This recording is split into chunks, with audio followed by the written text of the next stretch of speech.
ನಿನ್ನೆ ಪ್ರಜಾಪ್ರಭುತ್ವದ ಅತಿ ದೊಡ್ಡ ದೇಗುಲ ಅಂತ ಕರೆಸಿಕೊಳ್ಳುವಂತಹ ಸಂಸತ್ನಲ್ಲಿ ಭಾರೀ ಭದ್ರತಾ ವೈಫಲ್ಯ ಆಗಿದ್ದು ಮೇಲ್ನೋಟಕ್ಕೆ ಕಂಡು ಬಂದಿದೆ. ಈ ವಿಚಾರಕ್ಕೆ ಸಂಬಂಧಪಟ್ಟಂತೆ ಒಂದು ಬಿಗ್ ಅಪ್ಡೇಟ್ ನಿಮ್ಮ ಪಬ್ಲಿಕ್ ಟಿವಿಗೆ ಲಭ್ಯ ಆಗಿದೆ.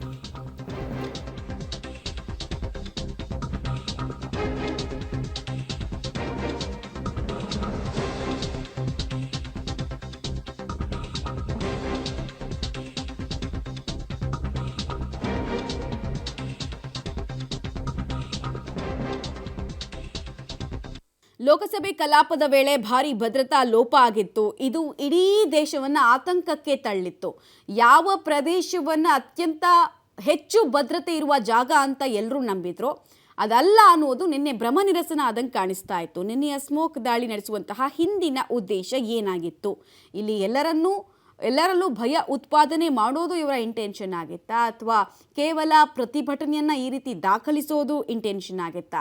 ಸಂಘಟಿತವಾದಂತಹ ದಾಳಿ, ಯೋಚಿತವಾದಂತಹ ದಾಳಿ ಅನ್ನೋದು ಮೇಲ್ನೋಟಕ್ಕಂತೂ ಗೊತ್ತಾಗ್ತಾ ಇದೆ. ಇದರ ಹಿಂದೆ ಯಾವುದಾದ್ರೂ ಸಂಘಟನೆಗಳು ಇದಾವಾ? ಇವ್ರ 6 ಜನರ ಬ್ಯಾಕ್ಗ್ರೌಂಡ್ ಬಗ್ಗೆ ಹೆಚ್ಚಿನ ವೆರಿಫಿಕೇಷನನ್ನು ಸದ್ಯಕ್ಕಂತೂ ಮಾಡಲಾಗ್ತಾ ಇದೆ. ಉಗ್ರ ದಾಳಿಯ ಕಹಿ ನೆನಪಿಸೋದೇ ಇವರ ಉದ್ದೇಶ ಏನಾದರೂ ಆಗಿತ್ತಾ ಅನ್ನೋದು ಕೂಡ ಇಲ್ಲಿ ಪ್ರಶ್ನೆ.